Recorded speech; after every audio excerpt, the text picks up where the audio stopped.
नमस्कार, AB star news देख रहे हैं आप और मैं हूं आपके साथ सोहन सिंह। वक्त हो चला है उत्तराखंड की खबरों के खास बुलेटिन हमारी देवभूमि का, जिसमें सबसे पहले बात करेंगे नदियों के उफान की। दरअसल पहाड़ों पर लगातार बरसात देखने को मिल रही है, जिसके बाद नदियां उफान पर हैं। श्रीनगर बांध जीवीके पावर से पानी छोड़े जाने के बाद गंगा नदी का रौद्र रूप देखने को मिल रहा है। गंगा नदी का जलस्तर डेंजर लेवल से 1 मीटर नीचे पहुंच चुका है। गंगा नदी का जलस्तर बढ़ने के बाद बाढ़ के खतरे को देखते हुए तटीय इलाकों में एसडीआरएफ अलर्ट हो गई है। एसडीआरएफ के जवान गंगा नदी के तटीय इलाकों में निगरानी करते नजर आ रहे हैं। आपातकालीन परिचालन केंद्र ने अलकनंदा नदी का जलस्तर बढ़ने की संभावना पर श्रीनगर बांध से अतिरिक्त पानी छोड़े जाने को लेकर 4 जिलों को अलर्ट भी किया है।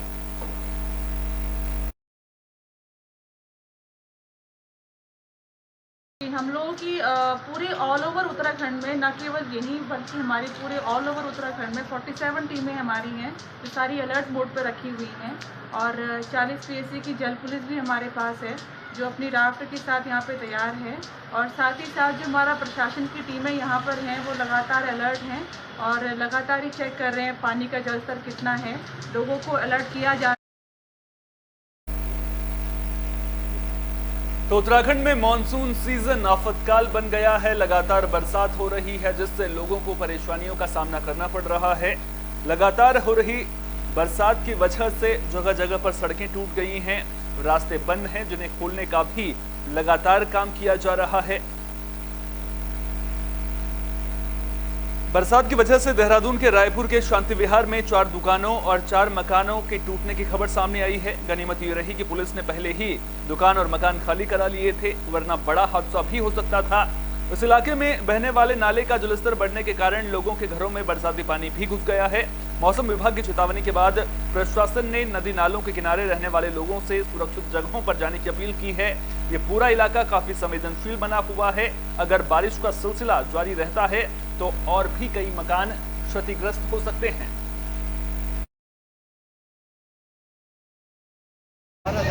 गाय का दाना मकान कितने पूरा मकान रह गया।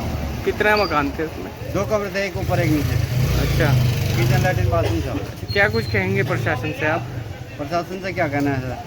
नुकसान हुआ है आपका, कुछ मांग नहीं करेंगे प्रशासन से? मांग तो सर क्या करे, जो कर सकती है सरकार कुछ थोड़ा सा। कोई क्षेत्रीय विधायक या कोई आया है मिलने? विधायक अभी तो कोई नहीं आया। जब ज़्यादा बारिश हुई 11:22-23 में ये सामने वाला मकान गिरा पाए और 1-1:30 बजे करीब 3 दुकानें मेरे सामने ही गिरी। फिर थाने से पुलिस, काफी पुलिस से जेसीबी से खाली कराया गया था, तो बंद हो गया था नाला पूरा, पानी पीछे रुक रहा था। पुलिस वालों ने काफ़ी वो किया, जेसीबी लाया एसओ साहब और जेसीबी से थोड़ा सा पानी का बहाव। क्या कोई लोग भी फंसे थे? कुछ नहीं, वो पहले खाली करवा दिया था, लॉन्च किया था गाड़ी से और मैंने घर से ही फोन कर दिया था इनको, एसओ साहब को। उत्तराखंड में बरसात से आपदा जैसे हालात बने हुए हैं। लगातार हो रही बरसात की वजह से सरकार भी पूरी तरह से नजर बनाए हुए है। इसी कड़ी में कैबिनेट मंत्री और चमोली के प्रभारी डॉक्टर धन सिंह रावत चमोली पहुंचे। उन्होंने आपदा प्रबंधन विभाग की तैयारियों की समीक्षा की। साथ ही अधिकारियों को आपदा की चुनौतियों से निपटने के लिए समन्वय, सहयोग और टीम वर्क के साथ काम करने के निर्देश दिए हैं। प्रभारी मंत्री धन सिंह रावत ने कहा कि बरसात में राजमार्ग और ग्रामीण सड़कों को खोलने के लिए पर्याप्त मशीनों और मैन पावर की व्यवस्था को सुनिश्चित किया जाए। सड़क बाधित होने पर कम से कम रिस्पांस टाइम रखते हुए यातायात व्यवस्था बहाल की जाए और जो सड़कें बंद हैं उन्हें खोलने का काम तेजी से किया जाए। जल संस्थान को भी नगर क्षेत्रों में गंदे पानी की समस्या का स्थायी समाधान निकालने के निर्देश दिए गए हैं। साथ ही पेयजल के लिए वैकल्पिक व्यवस्था सुनिश्चित करने के लिए भी कहा गया है। देखिए, आज जनपद चमोली में सभी रेकी विभागों के हम बैठक कर रहे हैं और इसमें जहाँ जहाँ भी दिक्कतें हुई हैं, सरकार पैसे की भी कमी नहीं है और रिस्पॉन्स टाइम हमने कहा कि एनएच को खुलने का 5 घंटे करेंगे और बाकी जो हमारा स्टेट हाईवे है वो 2 घंटे में करना चाहिए। जो हमारी गांव की सड़कें हैं वो 1 घंटे में करनी चाहिए। तो इसके लिए जितनी भी जेसीबी की ज़रूरत पड़ेगी, जहाँ जहाँ पैसे की दिक्कत होगी वो भी ठीक किया जाएगा। दूसरा, कहीं अगर पाइप टूट गया तो उसके लिए भी पैसे दिए जा रहे हैं और आज उसके लिए एक महत्वपूर्ण बैठक हम भुवनेश्वर में कर रहे हैं। मुझे लगता है कि जहाँ जहाँ भी आप बागेश्वर में जिला विकास समन्वय और निगरानी समिति की बैठक हुई। इस दौरान सांसद अजय टमटा ने बंद सड़कों को कम से कम वक्त में खोलने और केंद्र की योजनाओं का काम जल्द पूरा करने के निर्देश दिए ताकि जनता तक योजनाओं का फायदा पहुंच सके। अजय टमटा ने पीएम आवासों को सभी सुविधाओं से लैस करने, जल जीवन मिशन के सभी काम पूरा करने के निर्देश भी अधिकारियों को दिए। इस दौरान उन्होंने नेशनल हाईवे अल्मोड़ा से कनगाड़ छीना बिलौना कांडा होते हुए उड़ियारी बैंड तक सड़क के चौड़ीकरण के लिए बजट भी स्वीकृत किया है। सभी डिपार्टमेंट की बैठक ली गई है और खासतौर पर चूंकि आपदा को देखते हुए पीएमजीएसवाई और पीडब्ल्यूडी की जो सड़कें बाधित हुई हैं उनके तुरंत खोलने के निर्देश दिए हैं और भारत सरकार से मिलने वाली लोगों के पैसे को तुरंत तत्काल उनके कार्यों को अच्छा करें, गुणवत्ता युक्त करें और हमारे जो पीएमजीएसवाई की सड़कों के अलावा जो पीडब्ल्यूडी की सड़कें हैं उसमें भी हमने सीआरएफ का पैसा दिया है। उन बुलेटिन में बात हरिद्वार के भीमगोड़ा बैराज की भी कर लेते हैं, जिसके 10 नंबर का गेट टूट गया था। वहीं गेट टूटने के बाद यूपी सिंचाई विभाग हरकत में आ गया है। सभी गेटों की जांच करने पर 22 गेटों में से करीब 8 गेटों की जर्जर हालत मिली है, जिसके बाद ये सभी गेट नए लगाने और कुछ गेटों की मरम्मत करने का फैसला लिया गया। यूपी सिंचाई विभाग के अधिशासी अभियंता नलिन वर्धन ने बताया कि 5 गेट बनकर तैयार हो गए हैं। मौजूदा वक्त में उन गेटों को बदलने के लिए काम जारी है। गेट आते ही क्षतिग्रस्त पड़े बैराज के गेटों को बदला जाएगा। भीमगोड़ा बैराज में वर्तमान में 8 गेट इसके डिफ्लेक्टेड है। क्षतिग्रस्त करना चाहिए उनको, थोड़ी सी प्रॉब्लम है उसमें। उसकी योजना बन चुकी है, स्वीकृत भी हो गई है और उसमें 5 गेट बन भी गए हैं। तो अभी वो वर्तमान में प्रोसेस में चेंज करने के, तो वहाँ से अब आएंगे गेट्स हैं, चेंज हो जाएंगे। इसमें हाँ जी, पहली बार रिप्लेसमेंट है। एक बार इसके गेट 4 गेट और भी बदले जा चुके हैं। इसमें 22 टोटल गेट है और केवल अभी जो प्रॉब्लम आई है, जो क्षतिग्रस्त गेट है वो एक ही गेट है, तो वो तो अभी हम प्रताप नगर विधायक विक्रम सिंह नेगी अंकिता भंडारी के गांव डोब श्रीकोट पहुंचे। इस दौरान उन्होंने अंकिता के परिजनों से मुलाकात कर आर्थिक मदद की। अंकिता को न्याय दिलाने की कानूनी लड़ाई लड़ने के लिए विक्रम नेगी ने अंकिता के परिजनों को 1,11,000 रुपए की आर्थिक मदद दी और भविष्य में हर संभव मदद का आश्वासन दिया। उन्होंने अन्य विधायकों से भी अंकिता को न्याय दिलाने के लिए आगे आने की अपील की। उन्होंने कहा कि इस मामले में सभी सांसद चुप्पी साधे हुए हैं। साथ ही विक्रम सिंह नेगी ने मामले में सीबीआई जांच की भी मांग की है।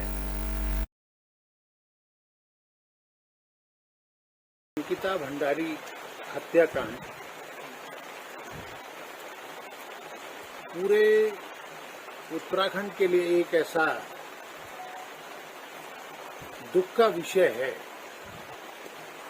कि गांव में बैठा हुआ हर व्यक्ति ये सोच रहा है कि अगर इस तरह की घटनाएं उत्तराखंड में होगी तो क्या हमने इस राज्य के लिए जो इतने लंबे समय तक आंदोलन किया, संघर्ष किया और हमारे बीच में से कई लोगों ने सादत दी।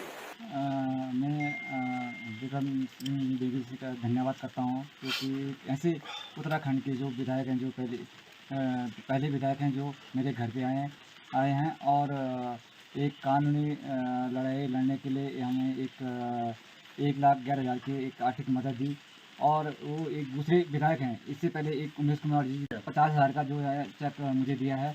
और विक्रम सिंह नेगी जी जो दूसरे विधायक हैं जो हमारे घर पे आए और आर्थिक मदद के तौर पर एक कानूनी लड़ाई के लिए उन्होंने 1,11,000 की धनराशि हमें दी गई है। देखिए, जिस तरह से मैं तो बड़ा भाई कहूँगा नेगी जी को, कि मेरे से उम्र में बड़े हैं और मुझे तो बहुत ज़्यादा खुशी है कि ये पहले पहाड़ी विधायक हैं इस प्रदेश के जिनके दिल में दर्द वाकई है। इस बारिश में कोई घर से बाहर निकलने को तैयार नहीं है और इतने खराब रास्ते में ये नीचे आए। और जैसे भाई साहब बता रहे थे कि कमर में इनकी कई एक्सीडेंट हुए हैं पुराने, और मतलब पैदल ज़्यादा नहीं चल सकते, रोड पड़ी है, रोड पड़ी हुई, खतरा है। अगर थोड़ा सा फिसल जाए तो फिर दोबारा खड़े भी नहीं हो पाएंगे।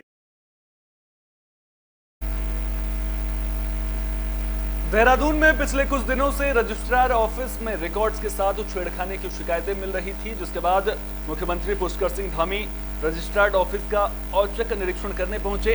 इस दौरान सीएम धामी ने जमीनों के रिकॉर्ड्स देखकर हैरानी भी जताई, क्योंकि कई रिकॉर्ड्स में दीमक लग चुकी थी और वहां पर सीसीटीवी कैमरे भी नहीं थे। सीएम धामी ने रजिस्ट्रार ऑफिस में मौजूद रिकॉर्ड रूम में जाने पर पाबंदी लगवाई, साथ ही सीसीटीवी कैमरे और गार्ड्स नियुक्त करने के भी निर्देश दिए।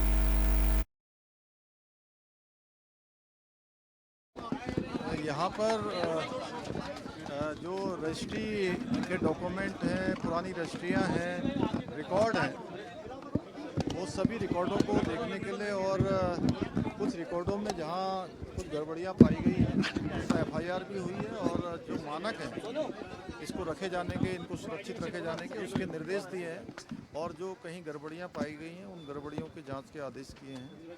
हमारे सर पे जो हमें सर के द्वारा इंस्ट्रक्शन दिए गए थे उसमें CCTV कैमरा लगाए जाना और गार्ड लगा जाने के लिए कहा गया था और प्रॉपर सुरक्षा व्यवस्था करने के लिए कहा गया था। तो हमारे जितने भी रिकॉर्ड रूम से हमने गार्ड लगवा दी है और साथ ही साथ CCTV कैमराज भी सब जगह लग गए। देखिए, बारिश से पूर्व ही जितने बड़े नदी नाले हैं उनकी सफाई का कार्य जो है करवा दिया गया था और इसके अलावा एक विशेष अभियान के रूप में जो ऐसे मुख्य मार्गों से लगी हुई ड्रेन्स थी जिनमें कि स्लैब्स पड़े हुए हैं, टाइल्स लगी हुई हैं, उसका भी संबंधित विभाग के साथ विशेष अभियान के रूप में टाइल्स हटवा के, स्लैब हटवा के उनका भी साफ सफाई का कार्यक्रम पूरा करवाया गया था, जिस कारण से उन क्षेत्रों में अभी वर्तमान में वाटर लॉगिंग की समस्या का काफ़ी समाधान हो भी गया है। इसके अतिरिक्त जो कंटिन्यूस रेनफॉल हो रहे हैं उसमें भी लगातार इंस्पेक्शंस भी हम लोग कर रहे हैं और देहरादून में स्मार्ट सिटी के तहत विकास कार्य किए जा रहे हैं, जिनका औचक निरीक्षण करने के लिए शहरी विकास मंत्री डॉक्टर प्रेमचंद अग्रवाल पहुंचे थे। वे सबसे पहले इसी रोड पहुंचे। इस दौरान उनके साथ सरकारी अमला भी मौजूद रहा।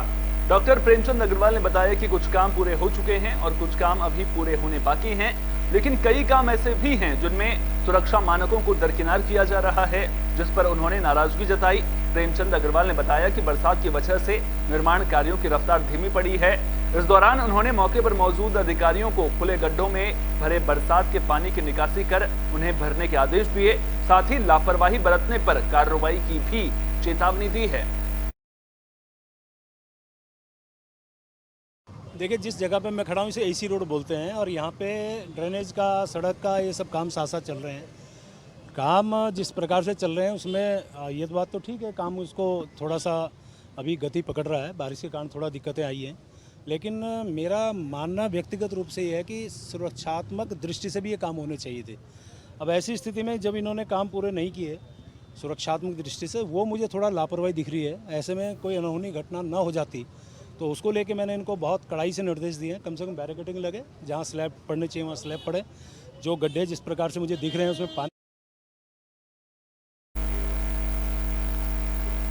अगले साल लोकसभा चुनाव होने हैं, लिहाजा सभी पार्टियों ने तैयारियां तेज कर दी हैं। कांग्रेस पार्टी भी केंद्र सरकार की घेराबंदी में जुट गई है। इसी कड़ी में उत्तराखंड में कांग्रेस पार्टी ने एक बार फिर अग्निवीर भर्ती योजना का मुद्दा उठाया है और इस योजना को युवाओं के साथ साथ देश के साथ भी धोखा बताया है। कांग्रेस अग्निवीर भर्ती योजना के साथ कई अहम मुद्दों को लेकर उत्तराखंड में यात्रा करेगी, जिसमें राहुल गांधी और प्रियंका गांधी के साथ पार्टी के कई वरिष्ठ नेता भी शामिल होंगे। राज्य में 50 से 60 दिनों तक निकाली जाने वाली इस स्वाभिमान न्याय यात्रा में राहुल गांधी करीब 10 दिन भाग लेंगे। कांग्रेस पार्टी का कहना है कि जब से राहुल गांधी की यात्रा की घोषणा की गई है, तब से बीजेपी के खेमे में हड़कंप मचा हुआ है। वहीं बीजेपी ने कांग्रेस पर अग्निवीर भर्ती योजना को लेकर देश में भ्रम फैलाने का आरोप लगाया है। बीजेपी प्रवक्ता हनी पाठक ने कहा कि कांग्रेस कितने भी पदयात्रा करे या कितना भी भ्रम फैला ले, लेकिन जनता कांग्रेस के बहकावे में नहीं आएगी। उन्होंने अग्निवीर भर्ती योजना को युवाओं के भविष्य के लिए अच्छी योजना बताया है।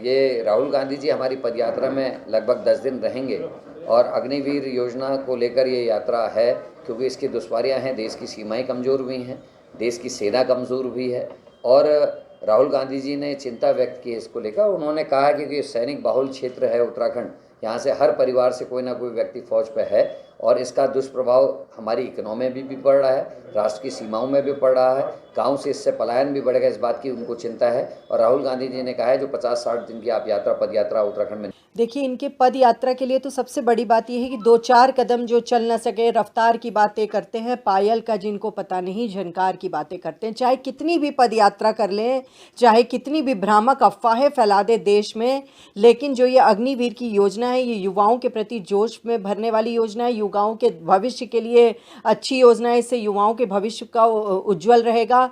तो ये जिस प्रकार से भ्रामक चीज़ें फैला रहे हैं, तो वो अपने चीज़ों को याद करें कि इतिहास ने वो चीज़ भी देखी थी जिस प्रकार से इन लोगों ने लोगों को भ्रमित किया था और आपातकाल वाली।